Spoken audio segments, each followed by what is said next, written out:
As if it isn't bad enough that it's cold 8 months out of the year, being followed home, being called an N-word, being cornered by someone pleasuring themselves, being hit upside the head with a purse on the TTC. These are just a few of the many things that I've experienced while living here in the six.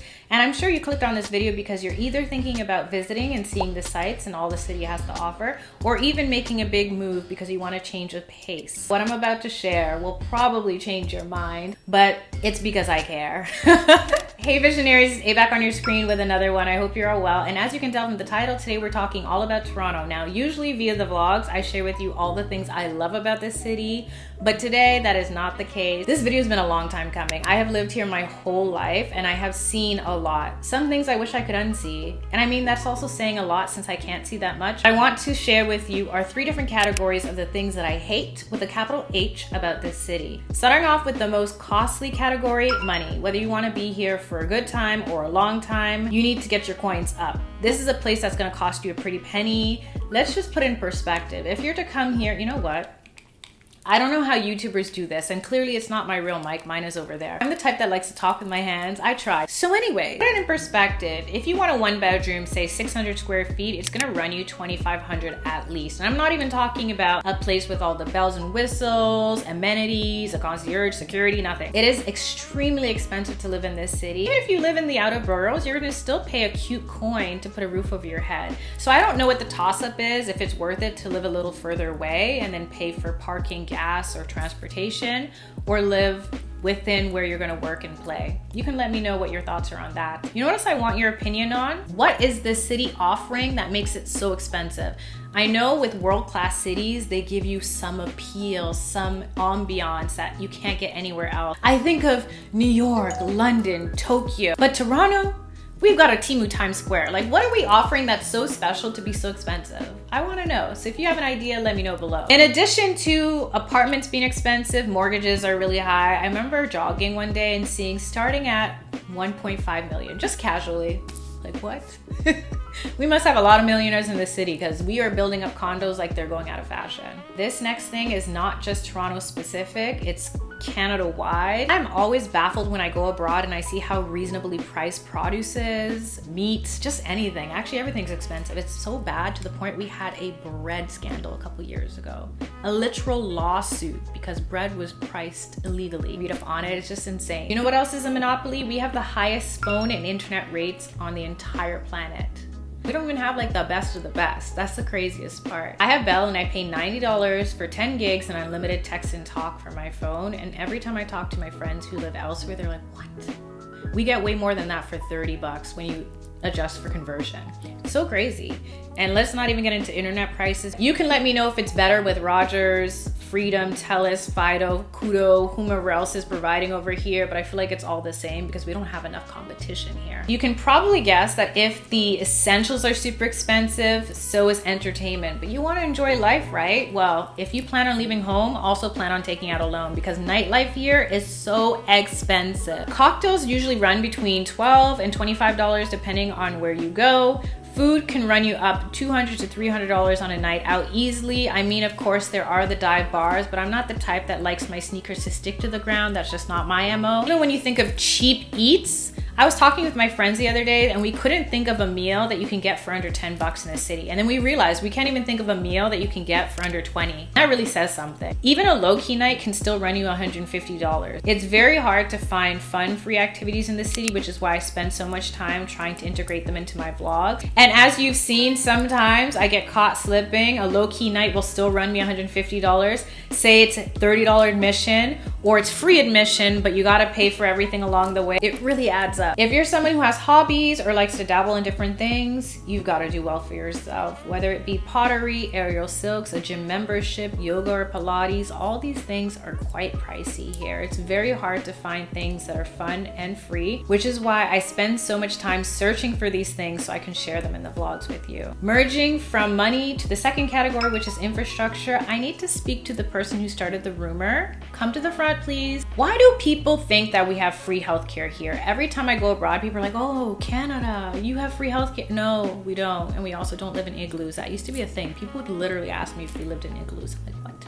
We have the internet. What are you talking about? If you mean free, as in we can talk to our family physician or a nurse practitioner, then yes. But that's about it. Anything past that, you're gonna pay up. And if you have good insurance provided by your work, or if you've gotten private health insurance, then you should be okay. But for everyone else, you gotta pay up. And it's quite expensive too, to pay for prescriptions, referrals, consultations. Sometimes you need to see a specialist. It's a lot. The cost of healthcare is not the only problematic part of our healthcare system.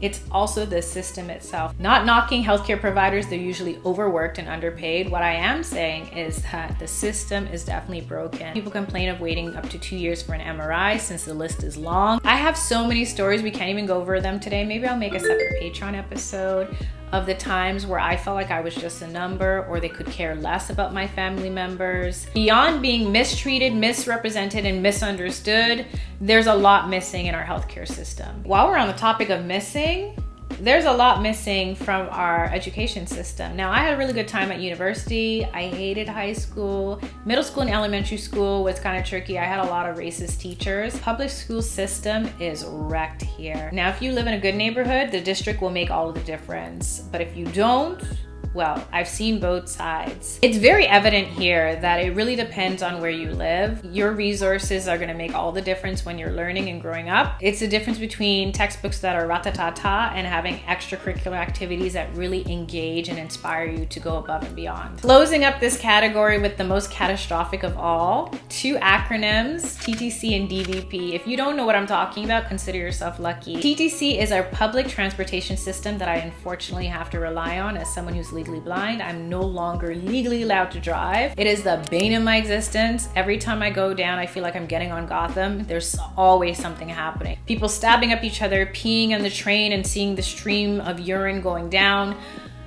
I haven't even gotten to rush hour yet. When I used to work downtown, I would come in half an hour early so I could leave half an hour early just to avoid that afternoon rush.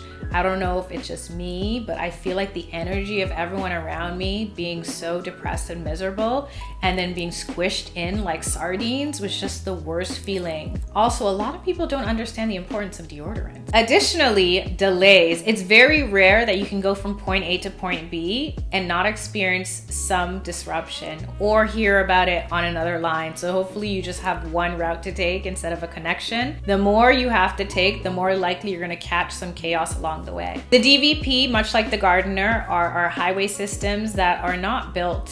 They're just not meant for the amount of volume of people using it daily. You know what? This is the topic that I'll leave to the drivers since they know it all too well. That leads us to our last category, community and culture. After all, what is a city other than the emotions and feelings that it cultivates? I want to know, serious question though, what is our culture? I'm not trying to be funny. I want to know. Every time I ask someone what is Toronto culture, Canadian culture, I'm not going to share the answers because I want to know from you. I don't. As far as community goes, we are one of the most multicultural cities in the entire world, and it shows. If you go down any street in the downtown core, you're gonna see every type of person you could ever see. If you want food, you can get anything under the sun, but is it good? Now that's the question. As we are talking about the dark side of the city, I gotta get to the nitty-gritty. We've got a lot of standoffish people in this city. I think it's a Drake lyric that he said, this is the screwface capital of the world.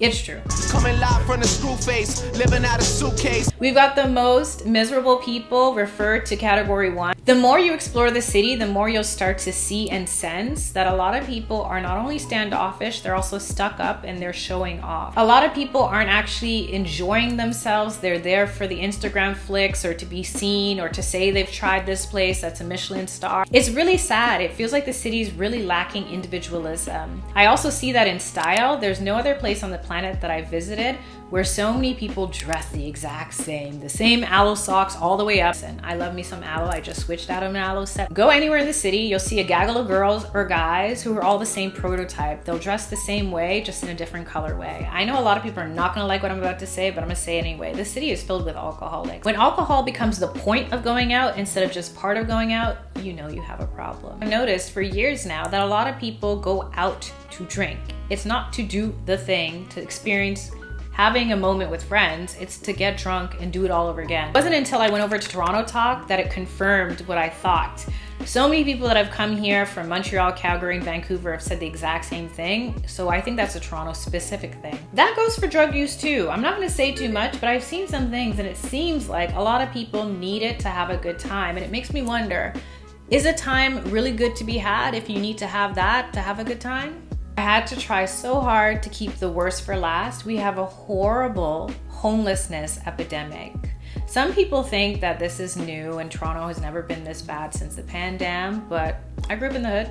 Probably can't tell. Growing up, I've seen people displaced, disadvantaged, deranged, but the problem is they've now been dispersed. So whereas you used to see it in certain parts of the city, it's everywhere. Even in my neighborhood, which is a pretty nice area, you would just see people casually shooting up or cussing off someone at the supermarkets, getting into fights. It's just, my family and I worked really hard to get out of some of the circumstances we started from to live a better life, to only see it every which way you go. You cannot pass a park without seeing a tent city. You cannot go on the TTC without seeing someone sleep on those 3 seats. I never sit there or actually anywhere because bed bugs, roaches, and syringes. You see it all. I'm telling you, it's Gotham down there. The worst part is people have become so apathetic to it. I really feel for these people, especially when it's minus 20 degrees and they're sleeping on the grates and they're begging for money. I don't know what's going on with the city, if it's a matter of not having the resources to help them or things like the shelters not being safe, being part of the problem. But all I do know is I can say, unfortunately, that they do wreak havoc on the working class. It's a huge disruption when a homeless person decides to tarp off the entire back of a streetcar to make it their own apartment. Or they sleep in doorways to enter open establishments. Or as I mentioned, they're just shooting up everywhere. And even in the parks where kids are playing steps away. It's crazy. The one thing I can say that has gone downhill dramatically over the years is the state of the city's cleanliness. It has become so grimy everywhere. In my neighborhood, you cannot walk 10 steps without having to hop, skip, and jump over doggy doo. And if you go downtown, good luck to you because it will be human feces. It is disgusting on Saturday nights to see people who've had one too many drinks just blah, blah, blah, everywhere. Or people just littering or not caring to carry their beverages to the next garbage, just tossing it at the one that's clearly overflowing. In the winter, snow removal. Do we have a contract for that? The way that I had to walk on the actual streets to get to where I needed to be, the sidewalks were literally a death trap last winter. Tell me if you remember that. As I mentioned, the trains and the subways are infested. And a lot of apartment buildings also have infestations as well. Check the bedbug registry before you move in somewhere. I'm gonna leave it there today. I have more to say, so if you want, I can make a part 2 of the things I hate about the city, or if you rather I focus on the bright side, I can also do a positive version of this. But I hope you enjoyed this video. Thank you so much for making it to the end of this one. If you have anything to add or say, you know where to leave it. Subscribe for more, share if you care, and until next time, stay safe, stay sane, stay blessed. Love and later.